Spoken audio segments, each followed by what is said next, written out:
ஒரு மிகப்பெரிய ஆச்சரியத்த செஞ்சு முடிக்க வெறும் ஆசை மட்டும் இருந்தா போதாது. அதுக்கு மிகப்பெரிய தில்லு வேணும், உழைப்பு வேணும், வைராகியம் வேணும். அதெல்லாம் தாண்டி ஒரு தவமே எடுக்கணும். 83 வயசுல நான் செஞ்ச சாதனைலாம் ஒண்ணும் இல்ல.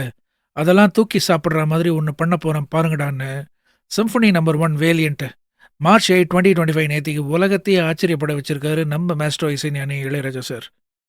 நம்ம இந்தியன் மக்கள் எல்லாம் கூட்டம் கூட்டமா வேற வேற கண்ட்ரில இருந்து போய் ரசிச்சு தள்ளி இருக்காங்க.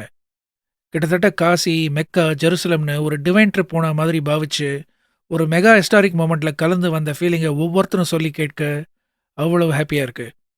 இப்படிப்பட்ட ஜீனியஸ நாம இன்னும் கொண்டாட தவறிட்டோம். ராஜா சார் மட்டும் வேற கண்ட்ரில பொறந்திருந்தா, அவர உலகம் பார்க்கும் விதமே வேற மாதிரி இருந்திருக்கும். உலக பில்லியனர்ஸ் லிஸ்ட்ல முதல் ஆர்டிஸ்ட்டாகவும் இருந்திருப்பாரு நம்ம ராஜா சார்.